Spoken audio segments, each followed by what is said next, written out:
दोस्तों, मैं आप सभी का एक बार फिर से डिकोडिंग ऑफ क्वांटम मैकेनिक्स इस एपिसोड में स्वागत करता हूं। आज हम इस पर चर्चा करेंगे कि क्या फोटो इलेक्ट्रिक इफेक्ट का कोई क्लासिकल एक्सप्लेनेशन हो सकता है क्या। बिल्कुल होना चाहिए। अगर लाइट एक इलेक्ट्रोमैग्नेटिक वेव है तो उसे बताना ही पड़ेगा कि फोटो इलेक्ट्रिक इफेक्ट में असल में इलेक्ट्रॉन की जगह क्या हो रहा है। जब फोटो इलेक्ट्रिक इफेक्ट का पता चला तो सभी लोग चौंक गए थे कि उसमें इजेक्टेड इलेक्ट्रॉन्स की काइनेटिक एनर्जी फ्रीक्वेंसी पर क्यों डिपेंडेंट है। सभी लोगों को यही लगता था कि लाइट अगर इलेक्ट्रोमैग्नेटिक वेव है तो उसकी एनर्जी उसके इलेक्ट्रोमैग्नेटिक फील्ड की स्ट्रेंथ पर यानी कि इंटेंसिटी पर डिपेंड होना चाहिए। सच कहे तो ये बिल्कुल गलत। सभी लोग एनर्जी पर क्यों अड़े रहे ये समझ में नहीं आता, जबकि फोटो इलेक्ट्रिक इफेक्ट इंस्टैंटेनियस है। इसमें फोर्स का इंपॉर्टेंट रोल होना चाहिए। उस वक्त सभी लोग इस पर सहमत थे कि इलेक्ट्रॉनिक पार्टिकल है और उस पर इलेक्ट्रिक चार्ज है, और ये भी अच्छी तरह से जानते थे कि सभी पार्टिकल को डिस्प्लेस करने के लिए या तो फोर्स की जरूरत होती है, नहीं तो दूसरे पार्टिकल की टकराव की जरूरत होती है। तो लाइट एक इलेक्ट्रोमैग्नेटिक वेव पार्टिकल नहीं, और इलेक्ट्रॉन एक चार्ज पार्टिकल है।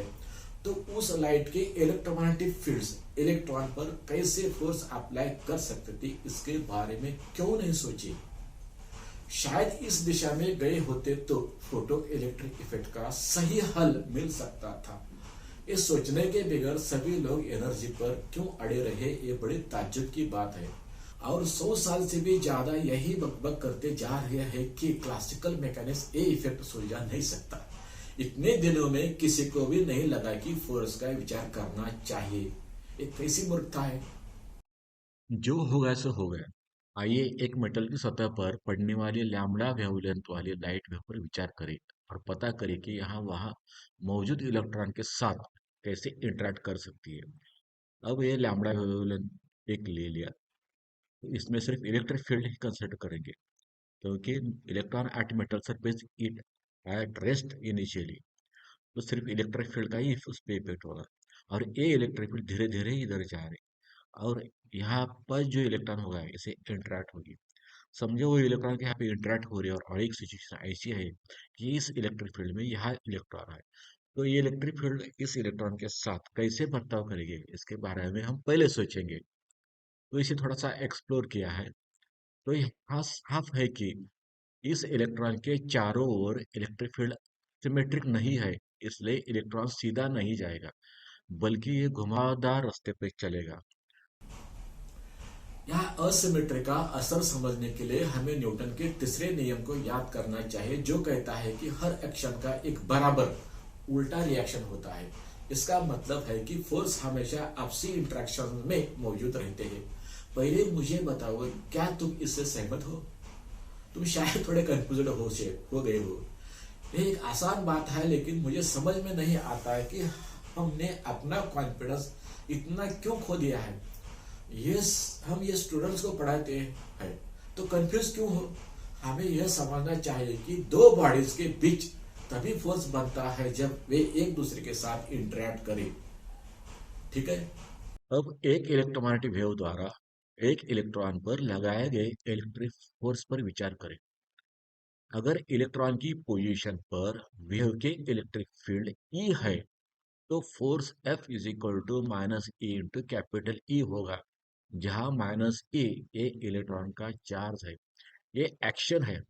लेकिन रिएक्शन में इलेक्ट्रॉन भी वेव के इलेक्ट्रिक फील्ड पर इस तरह से फोर्स लगाता है। इलेक्ट्रॉन का अपना इलेक्ट्रिक फील्ड है, और वेव के इलेक्ट्रिक फील्ड से जुड़े चार्ज पर ये फोर्स लगा सकता है। लेकिन वेव के इलेक्ट्रिक फील्ड में कोई इलेक्ट्रिक चार्ज नहीं होता, फिर भी फोर्स म्यूचुअली होना ही चाहिए। तो ऑप्शन यह बचता है कि इलेक्ट्रॉन का इलेक्ट्रिक फील्ड वेव के इलेक्ट्रिक फील्ड पर फोर्स लगा सकता है। अगर यह सच है, तो वेव का इलेक्ट्रिक फील्ड इलेक्ट्रॉन के इलेक्ट्रिक फील्ड पर फोर्स लगा रहा होगा, ना कि उसके चार्ज पर। इस तरह दो इंडिपेंडेंट इलेक्ट्रिक फील्ड एक दूसरे के साथ इंटरेक्ट करके उनके बीच इलेक्ट्रिक फोर्स पैदा करते हैं, जिसे फील्ड फील्ड इंटरेक्शन के जरिए फोर्स कहा जा सकता है।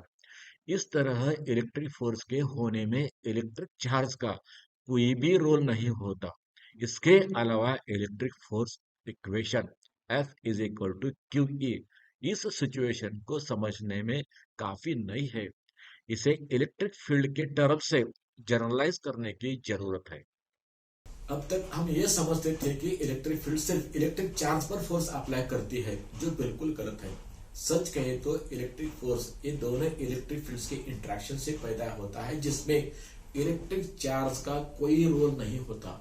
तो हम आत्मविश्वास से यह नहीं कह सकते कि इलेक्ट्रॉन के पास कोई इलेक्ट्रिक चार्ज है, लेकिन हम यह बिल्कुल कह सकते हैं कि इलेक्ट्रॉन के साथ उसके इलेक्ट्रिक फील्ड है। इसके लिए उसका चार्ज जिम्मेदार होगा, यह भी हम कह नहीं सकते। इसका मतलब यह है कि दो इलेक्ट्रॉन्स के बीच का जो रिपल्शन होता है वह उनके चार्जेस की वजह से नहीं, बल्कि फील्ड फील्ड इंटरेक्शन की वजह से होता है और उनके फील्ड्स की वजह से होता है। इतने सालों में हमें यह भी पता नहीं चला, तो हम क्या कर रहे थे? वही कह रहे थे कि ये मैकेनिक्स ये एक्सप्लेन नहीं करता, वो मैकेनिक्स वो एक्सप्लेन करता है। एक ऐसी बातें होती रहती है। तो अब यह भी सवाल खड़ा हो जाता है कि रॉबर्ट मिलिकन ने 1909 में आयल ड्रॉप मेथड से क्या मेजर किया था। सच कहे तो उन्होंने इलेक्ट्रिक फोर्स मेजर किया और उससे कल्पित इलेक्ट्रिक चार्ज की इलेक्ट्रॉन के इलेक्ट्रिक चार्ज की कीमत निकाली। बस इतना ही। आइए फील्ड फील्ड इंटरेक्शन के रूप में इलेक्ट्रिक फोर्स के अस्तित्व को मानते हुए हम इस मामले को यानी कि फोटो इलेक्ट्रिक को हल करने की कोशिश करते हैं। आइए एक लाइट वेव के इलेक्ट्रिक फील्ड को उसकी आधी वेवलेंथ पर तीन अलग अलग हिस्सों में बांट कर यानी कि एक हिस्सा, ये दूसरा हिस्सा और तीसरा हिस्सा, उसका एनालिसिस करें। जब एक इलेक्ट्रॉन को निचले हिस्से में होता है तो उसे मेटल में और अंदर धकेला दिया जाएगा, क्योंकि ये ऐसा फॉलो करेगा जिससे कोई फोटो इलेक्ट्रिक इफेक्ट नहीं होगा। बीच के हिस्सों में इलेक्ट्रिक फील्ड सिमेट्रिक होती है, जिसका मतलब है कि इलेक्ट्रॉन को सतह से पैरेलल धकेला जा सकता है, जिससे फिर से कोई फोटो इलेक्ट्रिक नहीं होगा। हालांकि ऊपरी हिस्से में इलेक्ट्रॉन एक घुमावदार रास्ते पर ऊपरी ओर चला जाता है, जिससे वह मेटल की सतह से बाहर निकाला जा सकता है और इस तरह फोटो इलेक्ट्रिक इफेक्ट पैदा हो सकता है। इसलिए इलेक्ट्रिक फील्ड की ऊपरी हिस्से के अंदर के डायनामिक्स को हमें समझना बहुत जरूरी है। तो ये अंदर का डायनामिक्स है इस मामले में, क्योंकि इलेक्ट्रॉन एक घुमावदार रास्ते पर चलता है, जिससे पता चलता है कि दो फोर्सेस जरूर मौजूद होने चाहिए। इनमें एक इफेक्टिव इलेक्ट्रिक फोर्स है जिसे वेव के इलेक्ट्रिक फील्ड की उल्टी दिशा में काम करना चाहिए और उस इलेक्ट्रिक फील्ड के एम्पलीट्यूड ई जीरो के प्रोपोर्शनल होना चाहिए। दूसरा फोर्स जो इलेक्ट्रॉन की दिशा बदलता है वह इलेक्ट्रॉन के वेलोसिटी को परपेंडिकुलर होना चाहिए और वेवलेंथ को इनवर्सली प्रोपोर्शनल यानी कि जैसे शार्ट डिस्टेंस को प्रोपोर्शनल यानी कि इनवर्सली प्रोपोर्शनल टू वेवलेंथ होना चाहिए, जिसे अपरेंट फोर्स एफ ए कहा जा सकता है। मेटल की सतह से इलेक्ट्रॉन को हटाने के लिए इन दोनों फोर्स द्वारा किया गया कुल work E zero divide by lambda या न्यू इंटू ई जीरो को प्रोपोर्शनल होना चाहिए, क्योंकि फ्रीक्वेंसी वेवलेंथ को इनवर्सली प्रोपोर्शनल होती है। इस काम का कुछ हिस्सा मेटल से इलेक्ट्रॉन को आजाद करने में खर्च होगा, जिसे वर्क फंक्शन डब्ल्यू जीरो कहा जाता है, और बाकी का हिस्सा इलेक्ट्रॉन के काइनेटिक एनर्जी में तब्दील होगा। तो फोटो इलेक्ट्रिक का इफेक्ट का इक्वेशन ए बन जाता है, जिसे के ए प्रोपोर्शनलिटी कांस्टेंट कहा जा सकता है और ये टोटल किया गया वर्क है। उसमें वर्क फंक्शन यानी कि इलेक्ट्रॉन को मेटल के सतह से बाहर निकालने में कुछ खर्च हुआ और रिमेनिंग एक काइनेटिक इलेक्ट्रॉन के काइनेटिक एनर्जी में बदल जाता है। इस समीकरण को पूरी तरह से इंपेरिकल इक्वेशन कहा जा सकता है, जो क्लासिकल थ्योरी के नजरिए से देखने पर इस ट्रेंड को दिखाता है। इस समीकरण को निकालते समय यह माना गया था कि वर्क फोर्स और डिस्टेंस का प्रोडक्ट होता है, इसलिए उस प्रकाश तरंग द्वारा लगाया गया अधिकतम बल ई जी zero into charge of the electron होना चाहिए। इसलिए स्वाभाविक रूप से इलेक्ट्रॉन पर किया गया अधिकतम वर्क उस तरंग में इलेक्ट्रिक फील्ड के एम्पलीट्यूड से यानी कि ई जीरो से प्रोपोर्शनल होना चाहिए।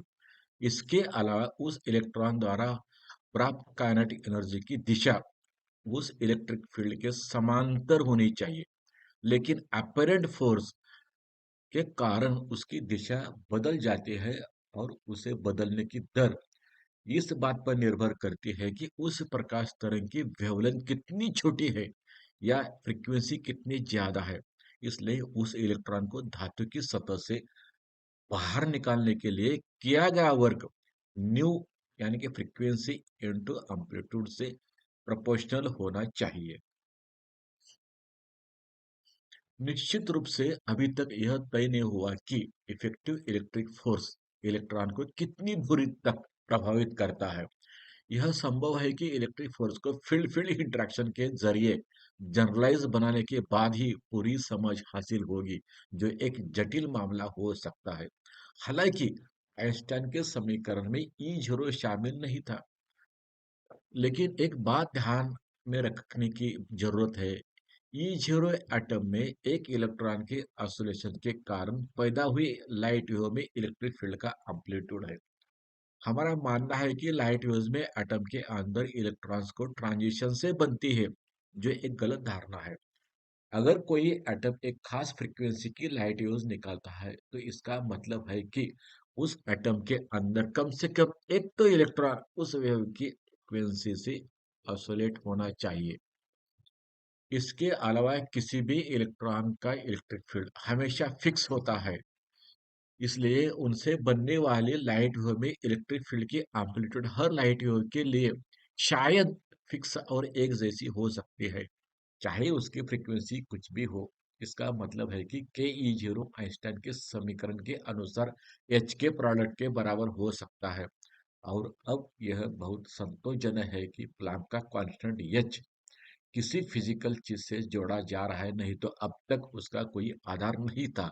इसके अलावा जब आइंस्टाइन कहते हैं कि फोटो इलेक्ट्रिक इफेक्ट में एक इलेक्ट्रॉन एक बार में एक लाइट क्वांटम एब्सॉर्ब करता है, जो जाहिर है कि एक बार में सिर्फ एक लाइट वेव ही इलेक्ट्रॉन के साथ शायद इंटरेक्ट कर सकते हैं, जो शायद एक बहुत ही महत्वपूर्ण संकेत दे रहा है। नहीं तो आइंस्टाइन के बयान का कोई मतलब नहीं होता। क्योंकि अपरेंट फोर्स सिर्फ इलेक्ट्रॉन की दिशा बदलता है, इसलिए वह सच में मैग्नेटिक फोर्स हो सकता है, जिसे इलेक्ट्रिक फील्ड का असिमेट्रिक नेचर पैदा कर रहा है। इसका मतलब यह है कि मैग्नेटिक फील्ड को स्वतंत्र अस्तित्व नहीं है, जो एक महत्वपूर्ण बात सामने आ रही है। इसके अलावा अपरेंट फोर्स फ्रीक्वेंसी के साथ बढ़ता है।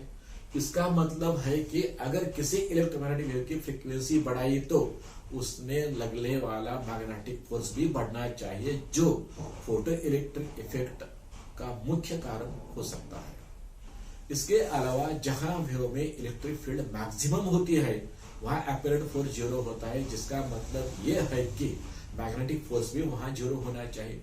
तो जब इलेक्ट्रिक फील्ड जीरो होगी, तब मैग्नेटिक फोर्स नॉन जीरो होना चाहिए। इसका मतलब है कि किसी भी इलेक्ट्रोमैग्नेटिक वेव में इलेक्ट्रिक फील्ड और मैग्नेटिक फील्ड के बीच 90 डिग्री का फेज डिफरेंस होना चाहिए।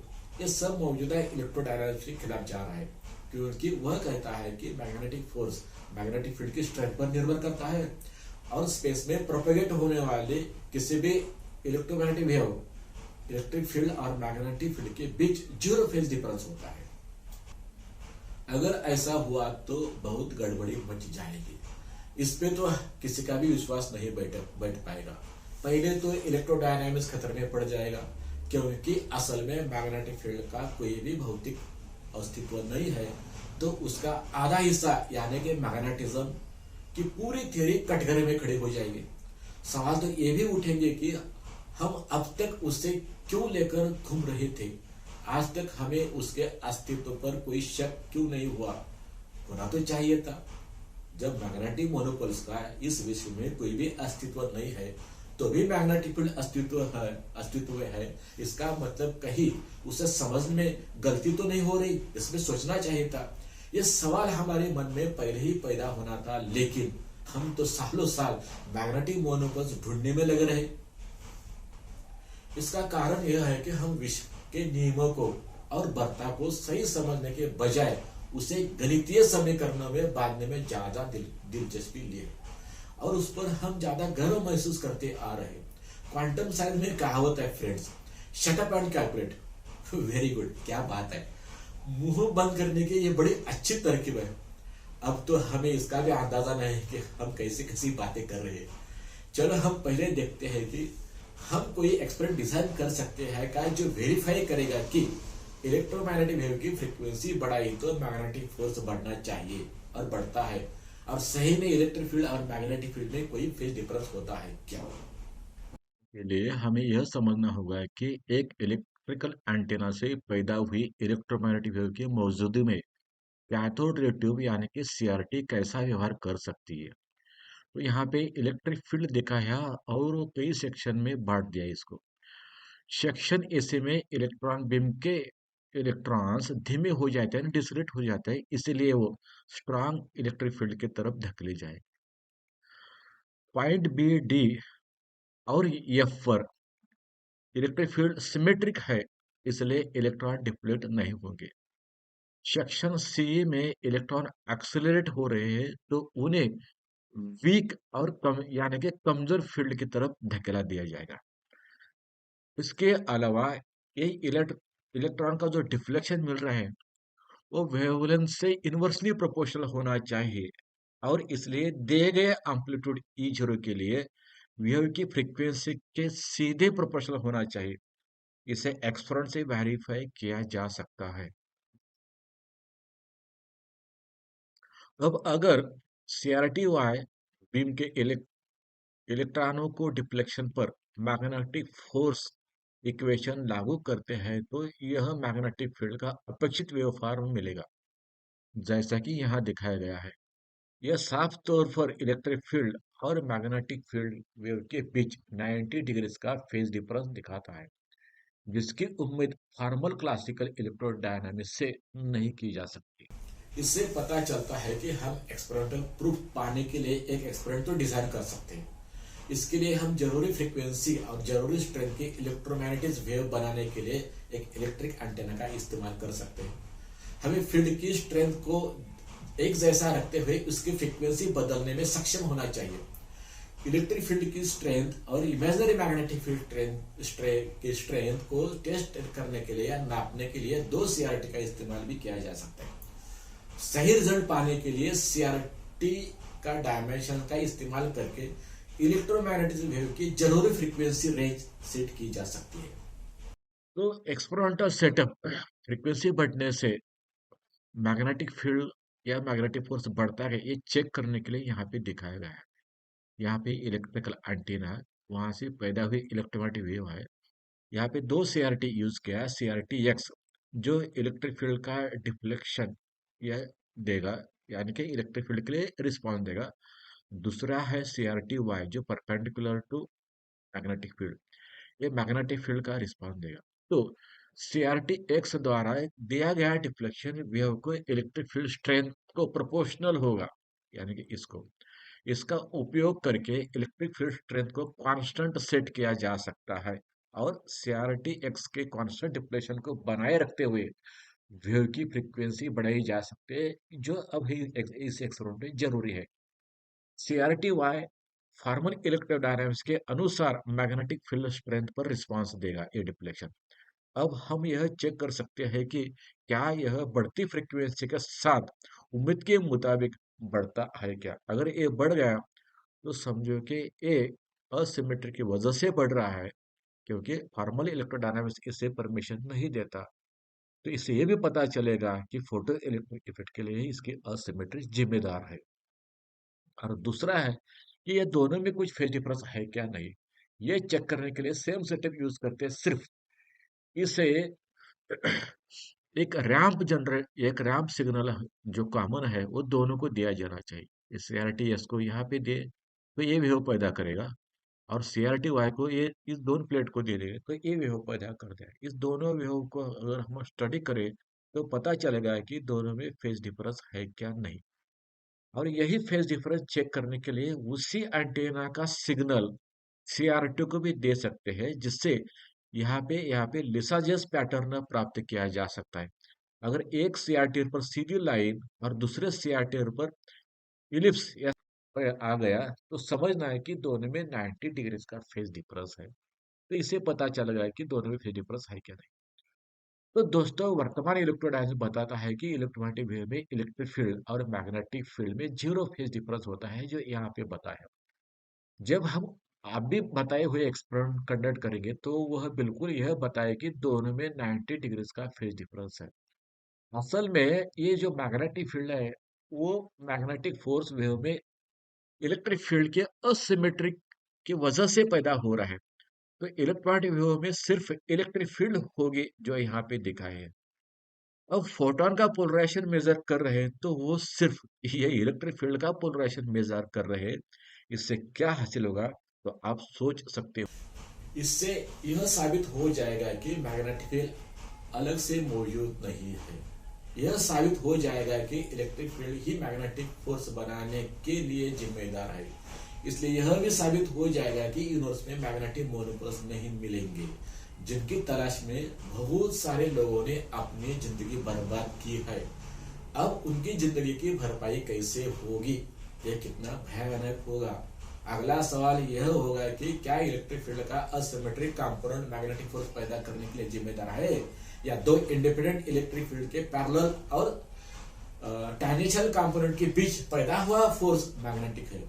ये टॉपिक रिसर्च के नजरिए बहुत जरूरी होगा। मुझे लगता है कि बाद वाला सच निकलेगा, क्योंकि जब दो इलेक्ट्रॉन्स रेस्ट होते हैं तो उनमें सिर्फ इलेक्ट्रिक फोर्स पैदा होता है। उस वक्त उनके पास इलेक्ट्रिक फील्ड का सिर्फ रेडियल कंपोनेंट ही होता है। जब वो दोनों इलेक्ट्रॉन स्पिन मोशन में आ जाते हैं तो उनके इलेक्ट्रिक फील्ड को टैंजेंशियल कंपोनेंट प्राप्त हो जाता है। अब जो मैग्नेटिक फोर्स अस्तित्व में आ रहा है तो वो सिर्फ इलेक्ट्रिक फील्ड के टैंजेंशियल कंपोनेंट की वजह से या पैरेलल कंपोनेंट की वजह से होगा और असिमेट्रिक टैंजेंशियल या पैरेलल कंपोनेंट में ही पैदा होती है। इसका मतलब यह है कि इलेक्ट्रिक फील्ड खुद दो टाइप के फोर्सेस पैदा कर रही है। उसका रेडियल कंपोनेंट मौजूदा इलेक्ट्रिक फोर्स पैदा करता है और उसका टैंजेंशियल और पैरेलल कंपोनेंट मैग्नेटिक फोर्स पैदा करता है। ये कितनी अजीब बात है। फोटो इलेक्ट्रिक इफेक्ट में भी जब इलेक्ट्रॉन एक्सिलरेट होता है तो उसके इलेक्ट्रिक फील्ड को टैंजेंशियल कंपोनेंट प्राप्त हो जाता है।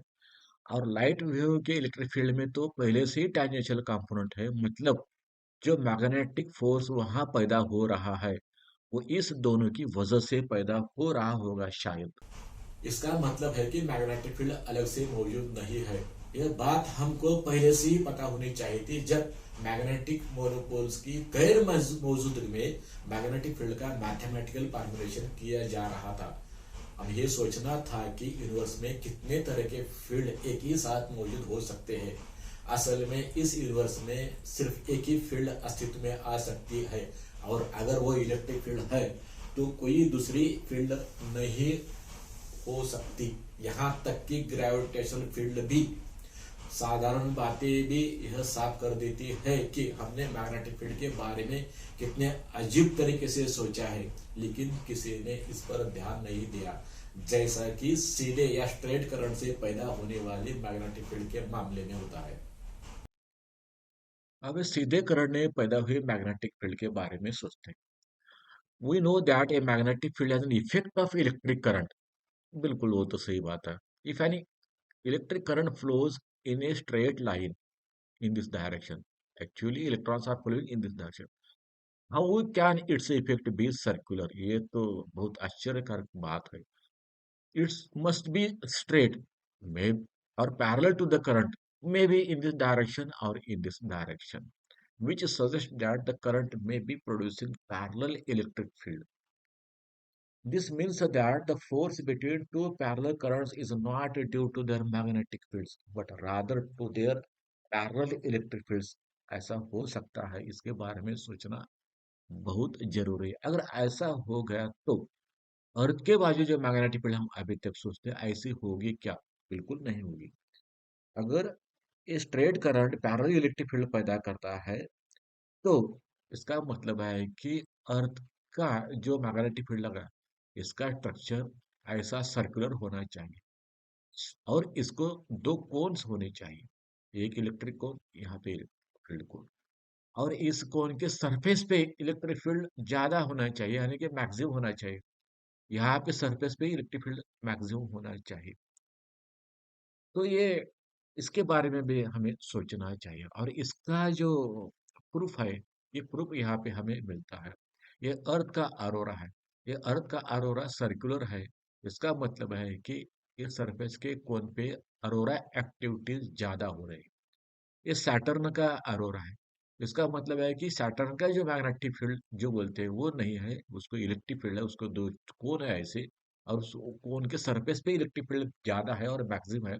वहां पे जो अरोरा की एक्टिविटीज ज्यादा है, इसलिए वो सर्कुलर फॉर्म में अरोरा बन रहे हैं। अगर हम सोचते हैं कि मैग्नेटिक फील्ड की वजह से होगा, तो मैग्नेटिक फील्ड की स्ट्रेंथ यहाँ पोल के सेंटर पे ज्यादा होती है, इसलिए अरोरा ऐसा बनना चाहिए, सेंटर पे ज्यादा और decreasing away from that centre. लेकिन ऐसा नहीं बनता, ये दोनों बनता है। वो पूरा संकेत दे रही कि शायद वहां पे मैग्नेटिक फील्ड जैसी कोई चीज नहीं, वहां पे इलेक्ट्रिक फील्ड है, और वो इलेक्ट्रिक फील्ड का ऐसा स्ट्रक्चर हो सकता है। To understand this in detail, please read the paper's classical explanation of photoelectric effect published by IEEE in April 2025 with DY Disk. And another paper is on the true origin of quantum nature in atoms, a missing story, a preprint published by Sai Yellow in November 2025. इसका DY ये है। दोस्तों, हमने देखा है कि light का nature सिर्फ वेव होता है, यानी इसमें कोई फोटोन नहीं होते। किसी भी इलेक्ट्रोमैग्नेटिक वेव की फ्रीक्वेंसी बढ़ाने से उसने अप्लाई किया हुआ मैग्नेटिक फोर्स बढ़ता है, और इसी से फोटो इलेक्ट्रिक इफेक्ट होता है। फिर से किसी भी इलेक्ट्रोमैग्नेटिक वेव में इलेक्ट्रिक फील्ड और मैग्नेटिक फील्ड के बीच 90 डिग्रीज का फेज डिफरेंस होता है। ऊपर बताई गई दोनों बातों को एक्सपेरिमेंट से टेस्ट किया जा सकता है। इससे यह साबित होता है कि मैग्नेटिक फील्ड का कोई इंडिपेंडेंट अस्तित्व नहीं है। इससे इस बात का भी जवाब मिलता है कि यूनिवर्स में मैग्नेटिक मोनोपोल्स क्यों नहीं मिल पा रही है। इतना ही नहीं, अभी फोटोन का पोलराइजेशन मापा जा रहा है ना, वह उस लाइट वेव में इलेक्ट्रिक फील्ड का पोलराइजेशन मापा जा रहा है। इसलिए अगर फोटोन नहीं है तो उनके एंटांगलमेंट का कोई कारण नहीं है। इसलिए फोटोन के एंटांगलमेंट पर आधारित कोई कम्युनिकेशन सिस्टम डेवलप नहीं की जा सकती। ये सभी बातें साफ है। फिर से लाइट का कोई पार्टिकल नेचर नहीं होता है, इसलिए वेव पार्टिकल का ड्यूअल नेचर जिस पर क्वांटम मैकेनिक्स आधारित है, उसका आधा हिस्सा समाप्त हो जाता है। इसलिए यह हैरानी की बात नहीं है कि कोई भी क्वांटम मैकेनिक्स को नहीं समझ पाता है, क्योंकि यह गलत बुनियाद पर आधारित है। अगले एपिसोड में हम डिटेल में देखेंगे कि एटॉमिक स्ट्रक्चर के डेवलपमेंट के दौरान असल में क्या हुआ, जो बहुत दिलचस्प हुआ। आप मेरे साथ बने रहने के लिए आपका बहुत बहुत धन्यवाद।